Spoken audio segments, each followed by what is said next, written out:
મુખ્યમંત્રી આવાસ ડ્રો બાદ સ્થાયી સમિતિ અધ્યક્ષ સ્થળ મુલાકાતે ગેરસમજ અંગે સ્પષ્ટતા. વડોદરા મહાનગરપાલિકાના આવાસ યોજનાના ડ્રો બાદ સ્થાયી સમિતિના અધ્યક્ષ ડોક્ટર શીતલ મિસ્ત્રી આજે એફોર્ડેબલ હાઉસિંગ વિભાગના અધિકારીઓ સાથે આવાસો જ્યાં નિર્માણ પામે છે તે સ્થળની મુલાકાત લીધી હતી. મુલાકાત બાદ લાભાર્થીઓ તથા નાગરિકોમાં ફેલાયેલી ગેરસમજ દૂર કરવા ડોક્ટર શીતલ મિસ્ત્રીએ પત્રકાર પરિષદને સંબોધી હતી. ડોક્ટર મિસ્ત્રીએ જણાવ્યું હતું કે આવાસ યોજનામાં ડ્રો માત્ર પ્રાથમિક પ્રક્રિયાનો ભાગ છે. આવાસોનું નિર્માણ પૂર્ણ થયા બાદ કાયદાકીય અને વહીવટી પ્રક્રિયા અનુસાર લોકાર્પણ તથા ચાવી વિતરણનો કાર્યક્રમ યોજવામાં આવશે. કેટલીક વહીવટી અને કાયદાકીય પ્રક્રિયાઓના કારણે પ્રક્રિયામાં થોડો વિલંબ થયો છે, પરંતુ યોજનામાં કોઈ અનિયમિતતા નથી. તેમણે વધુમાં જણાવ્યું કે મહાનગરપાલિકાના નાગરિકોના હિતને ધ્યાનમાં રાખીને નિર્ણય લઈ રહી છે, જેથી લાભાર્થીઓના નાણાં સુરક્ષિત રહે અને પારદર્શક રીતે આવાસો ફાળવવામાં આવે. આવાસ યોજનાની સમગ્ર પ્રક્રિયા નિયમ અનુસાર ચાલી રહી હોવાનું પણ તેમણે સ્પષ્ટ કર્યું હતું. સ્થાયી સમિતિ અધ્યક્ષે નાગરિકોને અફવાઓથી દૂર રહેવા અને મહાનગરપાલિકા પર વિશ્વાસ રાખવાની પણ અપીલ કરી હતી. 2709 જેટલા આવાસ, જેમાં 2629 જેટલા ઈડબ્લ્યુએસના આવાસ, 40 ચોરસ મીટરના ખૂબ સારા પ્રકારના પ્રધાનમંત્રી આવાસ અને રાજીવ આવાસ યોજનાના 2,63,000ના મકાનો. આ 2629 મકાનો ઈડબ્લ્યુએસના છે, જેની કિંમત નાગરિકે કે લાભાર્થીએ 5.5 લાખ રૂપિયા ચૂકવવાની થાય છે. આ 2709 મકાનનો કોમ્પ્યુટરાઇઝ ડ્રો 11 ડિસેમ્બરે દીનદયાલ ઉપાધ્યાય ઓડિટોરિયમ ખાતે કરવામાં આવ્યો. તમામ પ્રકારના આક્ષેપો અને કન્ફ્યુઝન થઈ રહ્યા છે કે આ ડ્રો કર્યો અને લોકોના મકાન રેડી નથી. પરંતુ હું સ્પષ્ટતા કરવા માગીશ કે ડ્રો એ આ સ્કીમનો પ્રાથમિક ભાગ છે. એક આવાસ સ્કીમ હોય, માનો એમાં 100 મકાન બનતા હોય અને 500 લોકોએ એપ્લાય કર્યું, તો ડ્રો કરી અને કયા 100 લોકોને મકાન લાગ્યું એ માટેનું પ્રાથમિક પ્રોસેસ છે. ડ્રો કર્યા બાદ લાભાર્થી કેટલો ફાળો, કયા લાભાર્થીએ ફાળો ચૂકવવાનો, એને કબજા પાવતી આપવાની, એના નામનું મીટર ઉતારવાનું, આ બધી પ્રોસેસ કરવાની હોય છે. દરેક મકાન, ઈડબ્લ્યુએસનું મકાન 5.5 લાખ રૂપિયા લાભાર્થીએ ચૂકવવાના હોય. 1.5 લાખ રૂપિયા ગવર્મેન્ટ ઓફ ઇન્ડિયાનો ફાળો આવે, 1.5 લાખ રૂપિયા ગવર્મેન્ટ ઓફ ગુજરાતનો ફાળો આવે. અને સૌથી મોટી વાત કે જ્યારે ટેન્ડર ઊંચા ભાવના આવતા હોય ત્યારે 5.5 લાખની ઉપર કોર્પોરેશન દ્વારા એમને 28,000થી 2,70,000 સુધીનો વધારાનો ફાળો આપવાનો હતો. જે આ બોર્ડની સ્થાયી સમિતિએ આ વધારો કેન્સલ કરી અને 31 કરોડ રૂપિયાનું ભારણ કોર્પોરેશને પોતે વેઠ્યું છે. ખૂબ પ્રજાલક્ષી નિર્ણય હતો કે કોઈ પણ ગરીબ હોય, નો મિડલ ક્લાસ હોય, આ લોકો જ્યારે મકાન ખરીદતા હોય, ભલે ટેન્ડર ઊંચું આવે, ભલે અમારી કન્સ્ટ્રક્શન કોસ્ટ ઊંચી હોય, પરંતુ એમને કોઈ પણ પ્રકારનો વધારાનો ફાળો ન આપવો પડે એ પ્રમાણેનો નિર્ણય લીધો છે. ટોટલ 245 કરોડની સ્કીમ, એમાં 180 કરોડ રૂપિયા જેટલું જે લાભાર્થીઓ ફાળો આપવાનો છે. મેં કીધું એ પ્રમાણે રાજીવ આવાસ યોજનાના 2,63,000 અને ઈડબ્લ્યુએસના આવાસના 5,50,000, જેમાંથી 22 કરોડ જેટલો ફાળો લાભાર્થીઓ આપી ચૂક્યા છે. હજુ 158 કરોડ રૂપિયા લાભાર્થીઓ પાસે લેવાના છે.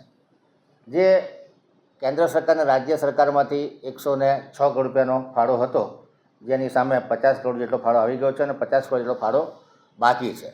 આ ડ્રો કરવાથી સ્કીમમાં વેગ આવે, લાભાર્થીઓ પોતાનો ફાળો ચૂકવે, કેન્દ્ર સરકાર રાજ્ય સરકારની ગ્રાન્ટ મળે અને આજે માત્ર 50 કરોડની ગ્રાન્ટ કેન્દ્ર સરકાર રાજ્ય સરકારની બાકી છે એ પણ મેળવવામાં સરળતા રહે.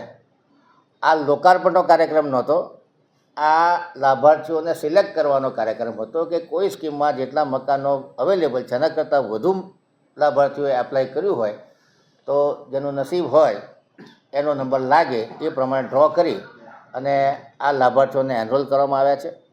મોટાભાગના આવાસો 5 થી 6 સ્કીમના આવાસો રેડી છે. અને જે વાત કરીએ આપણે કલાલી 585 રેવન્યુ સર્વેવાળી સ્કીમ કે જેમાં 1900 મકાનો બનવાના છે, એ સ્કીમ અત્યારે પ્રગતિ હેઠળ છે. 45%થી 50% કામ પતી ગયું છે અને સ્કીમ પૂરજોશમાં પ્રોગ્રેસમાં છે. આમાં ફેઝ 1માં 700 જેટલા મકાનો એમાં લાભાર્થીઓને મળશે અને બાકીના 1200 મકાનો ડિસેમ્બર 2026 સુધીમાં પૂર્ણ થશે. અને બાકીની જે સ્કીમો છે એ સ્કીમોમાં મોટાભાગના આવાસો ફેબ્રુઆરી કે એની પહેલાં મળી શકશે.